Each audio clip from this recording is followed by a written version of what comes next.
All right, my amazing 8th graders. So most of you at this point, it is Sunday night at 8:33. Most of you have turned in your 20 note cards. A few of you are, I guess, waiting till the last minute here to get your work done. But I want to talk to you about something that I'm noticing on your 20 note cards. Some of you did a fantastic job. You followed exactly what I asked you to do. You made sure that you had your fact in the middle. You had your source information in the right-hand corner, whether that was the author's last name and page number, or if it was, if you had created a source card from a website and numbered it, you put that number in the right-hand corner, or if it was a website that had an author, you put the author in the right-hand corner. And then in the left-hand corner, you have your heading like you were supposed to have. It's not just like the topic written again. It's an actual heading saying, okay, this card is about, so maybe it's about family. Maybe the heading is something like first job or career or schooling. Okay, those are just some examples. And the reason that that is so important is because pretty soon you're going to be working on your outline and your final draft, your rough draft, and then your final draft. And when you go to do your outline and then your rough draft and final draft, you're going to have to include, or the heading information is important because it's going to be easier for you to be able to separate and sort out your note cards into main points and then subpoints. Okay. The reason the information in the right-hand corner is important is for this reason. So in your red folder, you have this worksheet, okay? It says, don't be a copycat unless you use documentation. It says using quotation marks and internal citations or documentation is required if you use someone else's words or ideas in your report.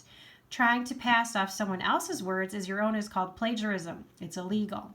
When you decide to quote someone in your report, make sure you copy down the words exactly and enclose the entire quote in quotation marks. When you write your report, you must include documentation for this quote. Documentation is the author's name and page number. That gives the source the quotation. In other words, the documentation tells you where you got the information. You will be keeping track of your quotations in your first draft and matching them to your bibliography cards, or as we call them, our source cards. This will be very useful when you are ready to prepare your final copy. So this tells us when do we use documentation or internal citations.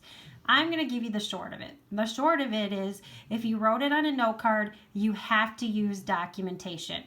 Now, some people will come to me and they say, hey, Mrs. Curry, I have an interesting fact that I just know. Can I write it on a source card or write it on a note card? No, you cannot write information that you did not get from a source on a note card.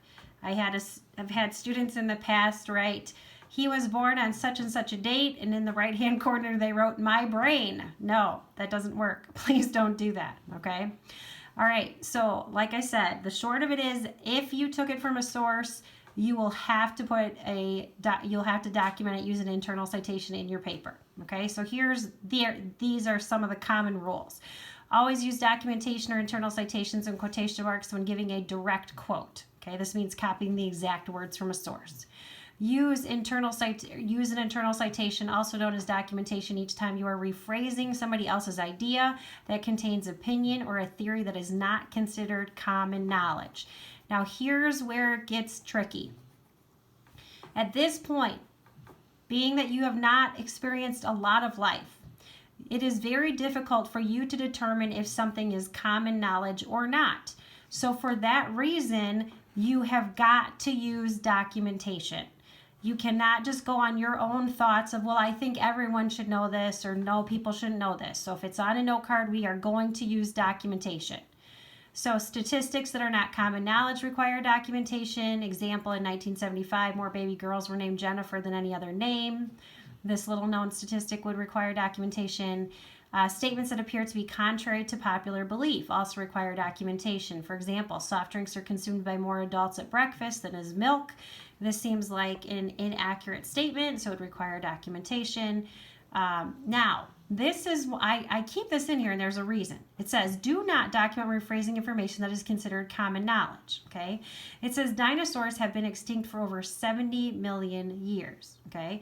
Well, as a Christian, I don't believe that statement is true. So because this is a perfect example of one person thinking something is common knowledge and another person thinking it's not common knowledge because they don't believe it, this lets us know that we have to document it. So anytime you are taking something from a note card, you have got to document it.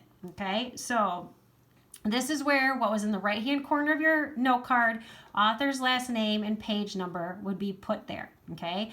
Or whatever is in the upper right-hand corner of a note card. So I'll talk more specifically about what that will look like for a website at a later date, but I just want you to know that this is why we're doing this, okay? So I'm going to show you an example. I'm going to actually scroll down because this next shot is better, but this is my daughter's paper from last year when she was so fortunate to have her mother as an English teacher, okay?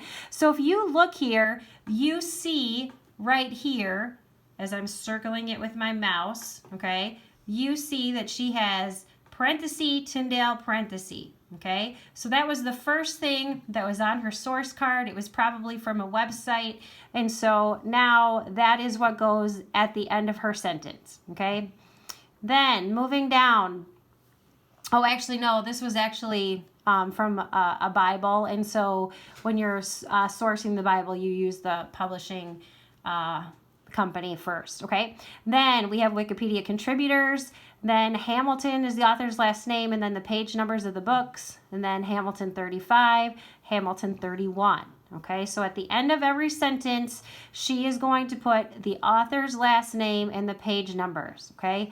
As I said, if it's from a website, it's probably going to be an author's last name or an article title, okay? So whatever is first on your source card, that's what will be placed there. Okay, but I'm telling you this right now so that some of you, as you're getting ready to do your last 60 note cards, you can not get lazy on me and not put on your headers and not put your source information in the right-hand corner. You have to make sure that you are doing that every single time, okay?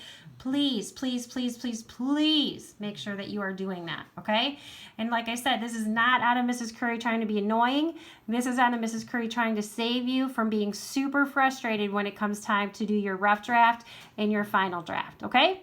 All right, I miss you guys. I would so much rather be standing up in front of you explaining this to you than having to do it this way, but this is what we have for now. Praying for you. Bye.